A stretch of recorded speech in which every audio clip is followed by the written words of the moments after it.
Station, this is Houston. Are you ready for the event? Houston Station, we're ready for the event. Douglas Intermediate Elementary School, this is Mission Control Houston. Please call station for a voice check. Station, this is Kelly Graveson at Douglas Intermediate Elementary School. How do you hear me? Hi, Kelly, loud and clear. Welcome to the International Space Station and the Expedition 36 crew. We're glad to be with you in Massachusetts today.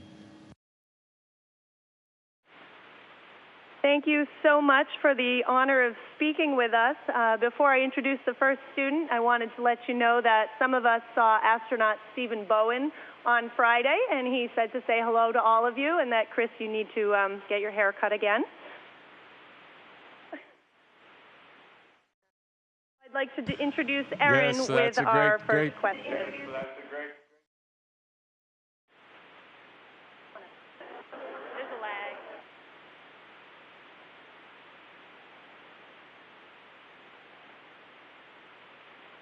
Hi, my name is Erin Korea, and I'm in 7th grade. My question is for Chris. What shocked you the most about being in space? Hi, Erin. That's a fun question to think about, and I'd have to say it's how awkward it is to what to do with your hands when you sleep. When you try to sleep in space, you really don't know where to put your hands, and that's a funny feeling to get used to. There's also some serious answers I could give you, but on the last week of school, you probably want to hear about how funny it is to deal with our hands when we try to sleep.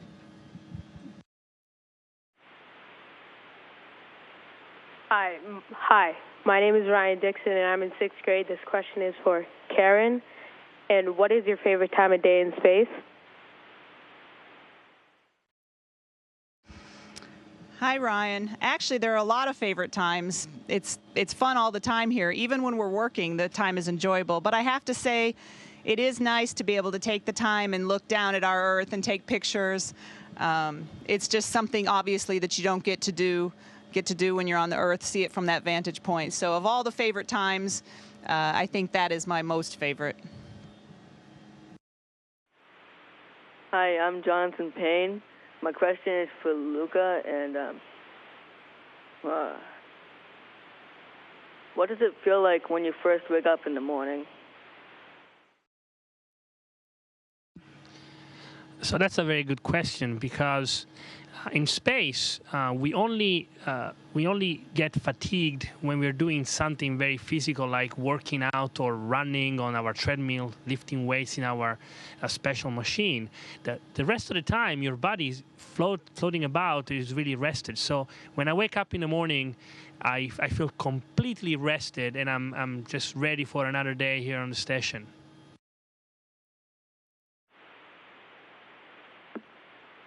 Hi, my name is Kylie LaFortune, and I'm in 7th grade. My question is for Chris. What is the most difficult task to do in space?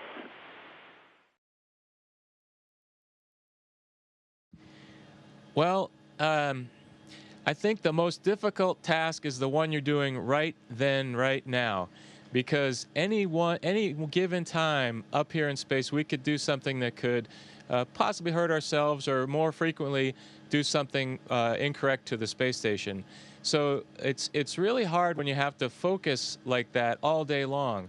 So trying to put all that together and not make mistakes is a job that we work on every single day, and that's probably the most difficult thing, is to stay focused the whole entire time we're up here, so that we can do our best and keep the space station in a good healthy spaceship that it is currently.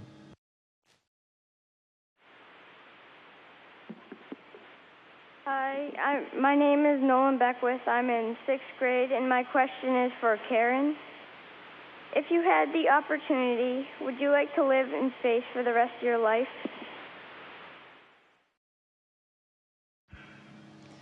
Well, space certainly is a very magical place, and I think I could spend a long, long time here, and even longer if I could bring my family here with me, my husband and my son and my dog. I would love to have my dog here too.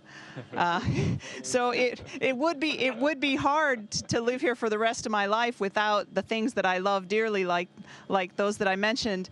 But space itself is it's fantastic living here. It's so easy moving around.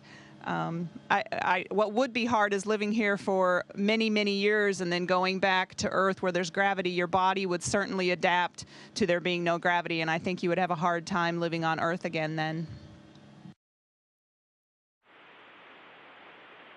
Hi, my name is Kylie Blake. I am in the 8th grade, and my question is for Luca. How did you become Abigail Harrison's mentor, and what is it like having her act as your Earthbound liaison? Well, that's an interesting question. So I was attending a shuttle launch as part of my training, as a matter of fact, and at the airport, this young girl that must have been about your age at the time asked me if I was an astronaut. She recognized me from a picture. And I said, yes, I'm an astronaut. And she introduced herself, and she told me that she was very passionate about space. And her passion was so much that she gave me an interview, and I was surprised how mature and enthusiastic she was. I was smitten. And so I thought, hey, if you keep training like this, maybe one day you will be an astronaut and I will be your instructor. And we just, from that conversation, it just became this mentorship-mentee relationship. And to have her as my Earth liaison I think is a very cool thing, because she can use the language of kids her own age when I can't, because I'm 36 and I'm Italian, so she can speak like a 15-year-old American girl, and I think it's a great way to communicate what dreams can do if you follow them with passion and with your desire and your will to do well.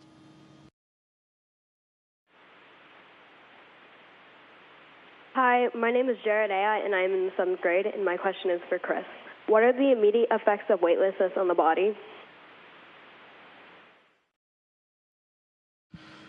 Well, the immediate effects, right when you get to space, you notice the fluid shifting around in your body.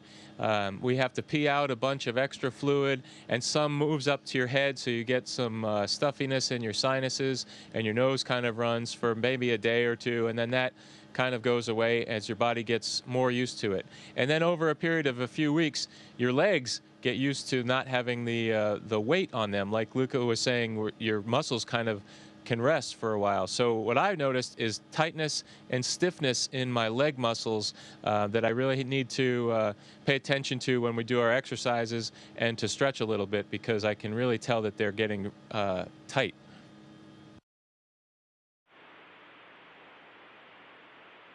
Hi, my name is Ben Landry, and I'm in the 6th grade. My question is for Karen. What are some of the physical requirements for becoming an astronaut? One of the main things is to be very healthy, especially when we're spending a long amount of time up on the space station, because even though we're all trained to take care of small medical problems, if there was a major medical problem, we would have to take a Soyuz home and end our mission early. And so being very healthy is one of the main requirements, but also exercising. We exercise over 2 hours every single day to maintain our bone strength and our muscle strength. And so being that healthy when you're on the ground on Earth helps when you need to exercise on orbit. And plus, just being healthy, having a healthy body, maintains a healthy mind, I believe. Hi, my name is Benjamin Sedelis. I'm an 8th grader. My question is for Luca. What types of workouts do you do in space?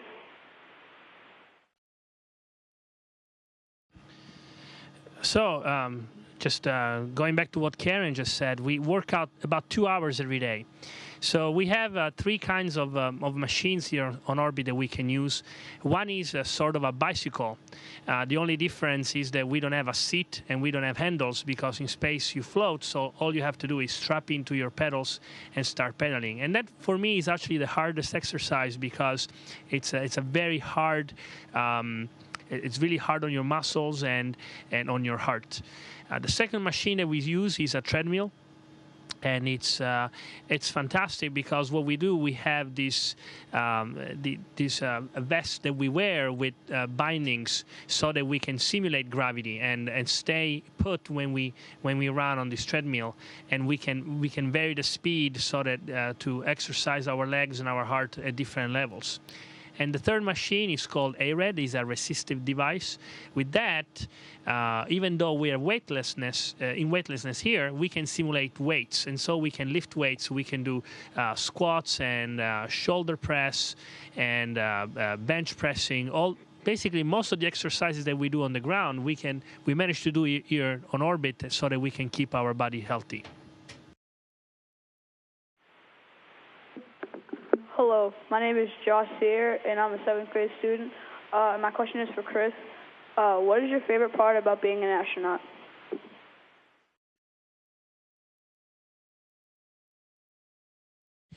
Well, this is going to sound a little silly, but that answer is being in space. I've been an astronaut for, I guess, 10 years now, and I've been in space for 2 times. The first time was 2 weeks, and this time has been about 2.5 months and counting, up till the end, which will be about 6 months up here. But if you add all that together, that's not a very big chunk out of 10 years. So we, as astronauts, really look forward to the time when we can actually be in space. Now, what do we do on the ground? We train for our own missions, or we work in a supporting role for other missions that are going on, either in mission control or helping with equipment or meetings and that sort of thing. And then outreach and get to go talk to groups like you guys in person. Maybe after this mission, I'll come back and I'll be in the Massachusetts, New England area, and I'll go to schools just like yours. So those are some of the things we do. But in all honesty, it's we really, really cherish the times that we can be up here in space, floating around like this.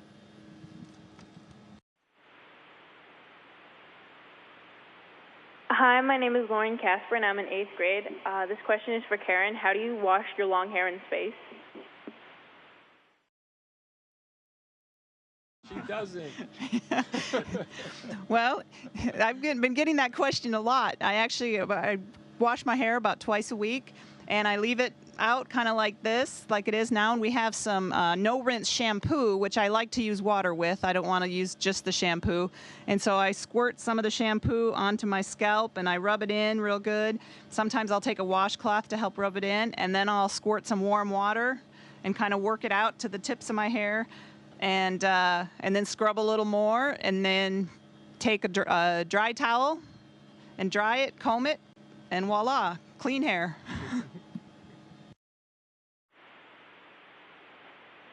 Hi, my name is Natalie Fenoff. I'm in the 6th grade. My question is for Luca. When you were younger, were you interested in science, technology, engineering, and math? Or did you find other subjects more interesting? So I thought you were going to ask me how I shampoo my hair, but I guess that's not very interesting. So when I was a kid, this may sound cheesy, but I did really like science and technology, and since I was a kid, as a matter of fact, I remember reading comic books where the main guy was an inventor, and he always invented things, and I thought that was the coolest thing ever. It was this kind of wizard technician. So that really got me into science as a kid, and then I actually went to a scientific high school, which is in the Italian school system is a way to get really close to science, even at the high school level, and I just always liked it. And of course, when you talk about science, science, engineering, technology, all those things really go together, and of course math is sort of like the glue that keeps it all together. So yes, the short answer is yes. I was very interested in science, technology, engineering, and math. Hi, my name is Daniela Damasio. I'm in 6th grade. My question is for Chris. What kind of experiments are you currently performing on the ISS? Well, there's several types, some that are just going on all the time that we really don't interact with. Some of those are outside the space station and a few inside here as well. And there's a handful that we activate, and then they run on their own.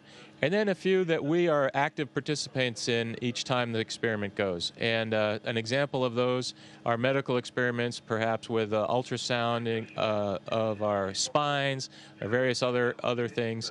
And then one of the ones that I've been doing a lot has to do with combustion and safety properties of different materials. And we have, just off to our left here, there's a glove box, a research glove box, where we, in a controlled environment, ignite certain materials and see how it resists to combustion. And that's really been a fun thing for me to do, because what guy, kid, person doesn't enjoy playing with fire in space or on Earth? So that's a lot of fun. And then a really nice experiment also has been with fluid flow and figuring out different shapes of containers that can move fluid without a pump just by the shape of the container. Those have been really interesting experiments for me to participate in. Hello, my name is Sarah Calkins, and I'm in 7th grade. I have a question for Karen. What is one good thing and one bad thing about being an astronaut?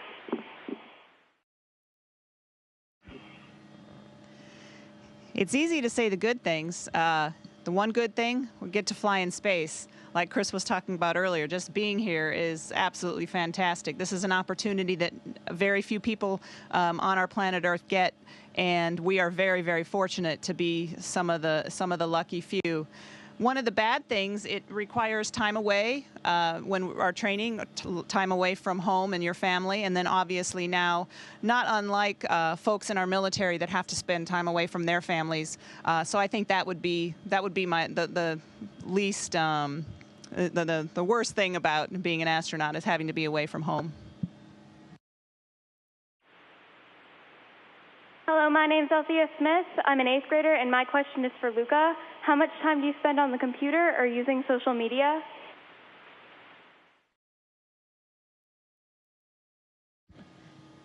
So I'm not much of a computer geek, honestly. So I only picked up the social media thing in recent years when I became an astronaut, and I thought that this is such a unique experience that it would be wasted if I didn't share it with as many people as I could. And I took it as a personal mission to show people that we are normal people. We are very privileged to have a very cool job, and so I started being active on the computer and social media. Here on the station, we are very busy.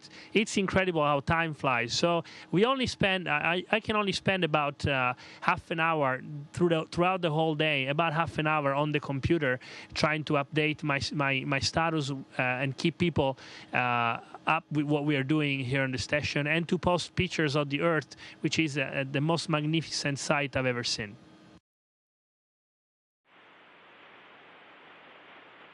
Hi, my name's Nicole Thackerberry. I'm in 7th grade, and this question's for Chris. What is your favorite part about living in microgravity?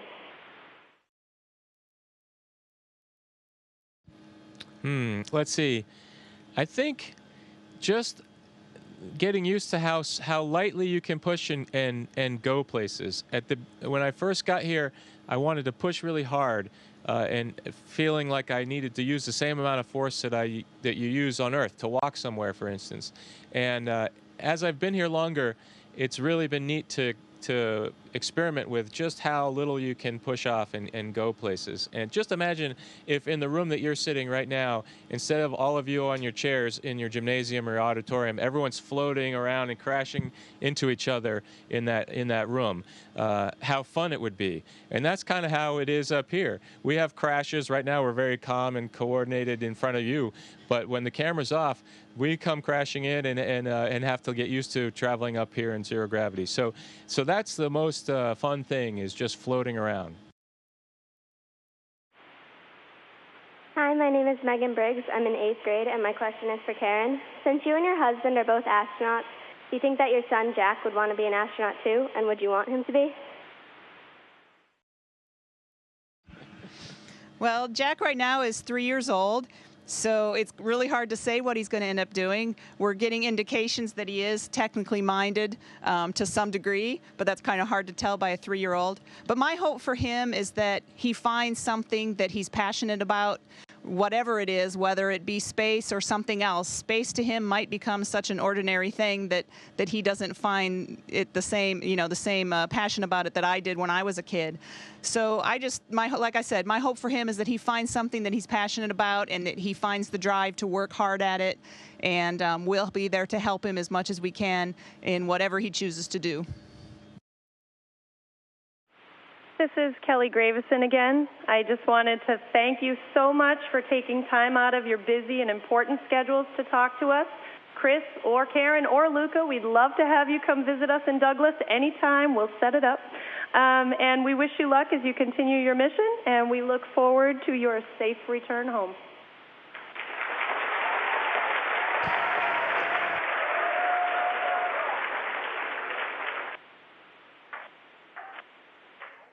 Thank you very much, Kelly, and everybody there in Douglas. We really appreciate it. And you guys have a fantastic summer. Congratulations on finishing the school year. Bye-bye.